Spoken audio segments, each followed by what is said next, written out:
और चलिए बढ़ते हैं आगे। बात अब मानसून की। पहाड़ों से लेकर मैदान तक बादल फाड़ बारिश और बाढ़ ने तबाही मचा रखी है। उड़ीसा से लेकर प्रयागराज, हरियाणा, उत्तराखंड, हिमाचल, असम तक भारी बारिश ने जनजीवन बेहाल कर दिया है। उड़ीसा के मुख्यमंत्री ने 1000 करोड़ रुपए की राहत पैकेज का ऐलान किया है, तो वहीं पहाड़ी राज्यों में भूस्खलन और तेज बारिश ने मुश्किलें बढ़ा दी हैं। देश के कई हिस्सों में आसमान से आफत बरस रही है। प्रशासन राहत बचाव कार्य में फिलहाल जुटा हुआ है। देखिए रिपोर्ट।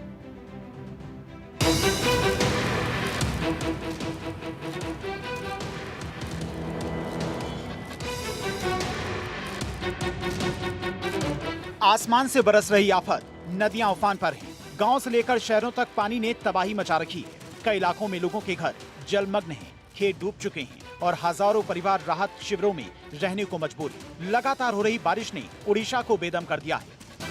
असम में आसमान से तबाही बरस रही है। उड़ीसा के लोगों की जिंदगी इस वक्त पानी पानी हो चुकी है। ये कोई सामान्य बाढ़ नहीं है, बल्कि आंसुओं का वो सैलाब है जिसने हंसते खेलते परिवार को उजाड़ दिया।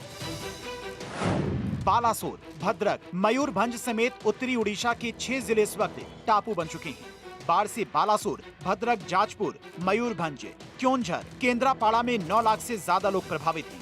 49 ब्लॉकों की 331 ग्राम पंचायतों और 5 शहरी क्षेत्रों के 947 गाँव में 5.15 लाख से ज्यादा लोग प्रभावित हैं।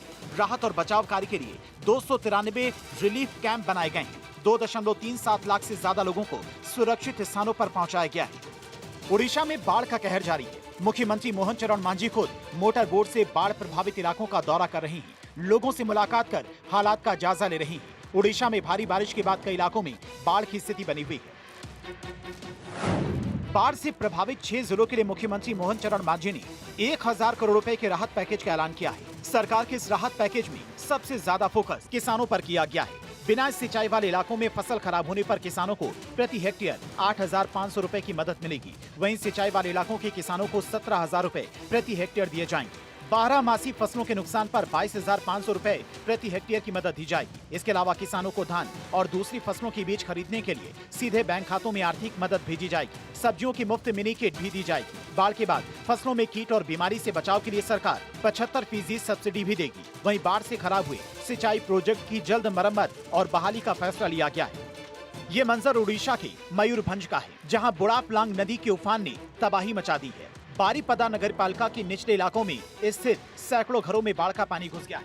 लोगों का सामान्य जनजीवन पूरी तरह से पटरी से उतर चुका है। जरूरी सामान, राशन और पीने के पानी के लिए लोग छतों पर शरण लेने को मजबूर हैं। जिले के सुलियापदा ब्लॉक में एक पुलिया ढहने से करीब 15 पंचायतों का संपर्क मुख्य मार्ग से पूरी तरह से कट चुका है। उड़ीसा में ब्रह्माणी नदी का जलस्तर बढ़ने से बाढ़ के हालात और गंभीर हो गए हैं। नदी का पानी बढ़ने से 130 से ज्यादा गांव बाढ़ की चपेट में आ गए हैं। कई इलाकों में पानी भरने से लोगों की मुश्किलें बढ़ गई हैं। जनजीवन अस्त व्यस्त है। मुश्किल की इस घड़ी में उड़ीसा अकेला नहीं है। बाढ़ से प्रभावित परिवारों के साथ सरकार मजबूती से खड़ी है। राहत और बचाव के साथ साथ प्रभावित लोगों तक हर संभव मदद पहुंचाने की कोशिश की जा रही है। देश के कई राज्यों में लगातार बारिश जारी है। उत्तर प्रदेश के प्रयागराज में लगातार तीसरे दिन बारिश जारी है। लगातार हो रही बारिश से प्रयागराज में हाहाकार मचा हुआ है। बारिश का पानी घरों के अंदर घुस गया है। इसके चलते घरों में बेड, सोफा और दूसरे सामान डूब गए हैं। जिलों में लगातार दूसरे दिन भी सभी स्कूल बंद हैं। रामबाग रेलवे स्टेशन के 3 ट्रैक भी पानी में डूब गए हैं। लगातार हो रही बारिश के चलते प्रयागराज के पौष इलाके जॉर्ज टाउन में हॉस्टल के कमरों में घुटने तक पानी भर गया। छात्रों का फर्नीचर, किताबें और जरूरी सामान पानी में डूब गया। कई छात्र दूसरी मंजिल पर रहने को मजबूर हैं।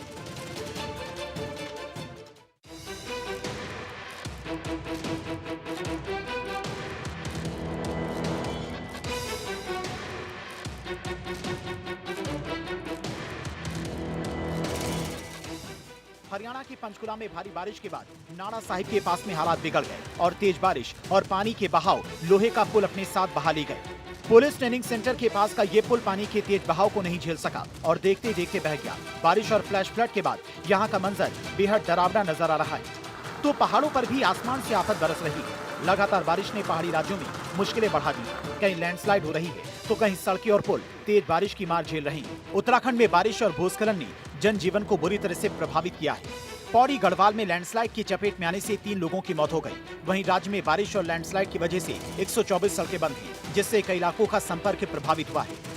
पिथौरागढ़ में बियारो के कुलागाड़ बैली ब्रिज पर भारी चट्टानें आ गिरी। चट्टानों के भारी दबाव से पुल टूटकर काली नदी में समा गया। पुल के टूटने से कैलाश मानसरोवर यात्रा मार्ग पर आवाजाही पूरी तरह से बंद हो गई है।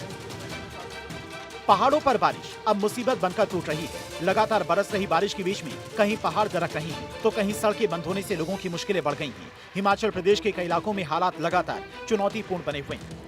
हिमाचल प्रदेश के सिरमौर में भारी बारिश की बीच में लैंडस्लाइड की चपेट में आने से 3 लोगों की मौत हो गई।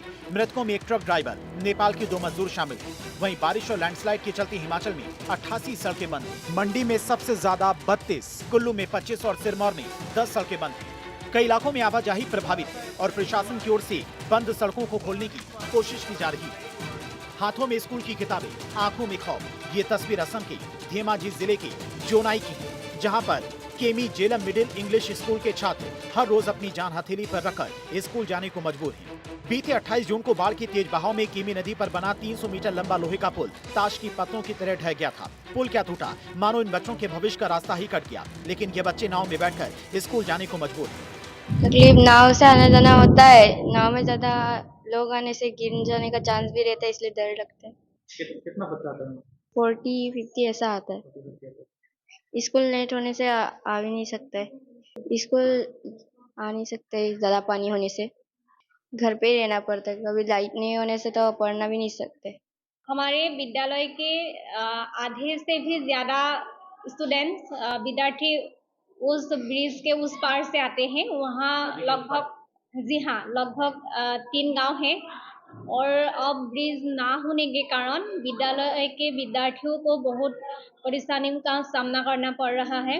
आजकल टाइम पर नाव भी नहीं मिलते और अगर नाव मिल भी जाते तो ज्यादातर बच्चों एक साथ आना पड़ता है और जिसके कारण दुर्घटना प्रतीत होना आसान हो जाता है। और हमारे विद्यालय के विद्यार्थियों को अगर नाव नहीं मिलते हैं तो उस नदी को पार करके आते समय उन लोगों के कपड़े भी भीग जाते हैं और बच्चों के किताब भी भीग जाते हैं, जिसके कारण वो इस विद्यालय में आजकल रोज आ नहीं पाते हैं। देश के कई हिस्सों में लगातार बारिश का दौर जारी है। पहाड़ों से लेकर मैदानी इलाकों तक बारिश ने मुश्किलें बढ़ा दी हैं। कहीं लैंडस्लाइड और फ्लैश फ्लड से रास्ते बंद हैं, तो कहीं जलभराव ने जनजीवन प्रभावित किया है। फिलहाल प्रशासन अलर्ट पर है। राहत बचाव की कोशिशें लगातार जारी है। Bureau report, Bharat 24।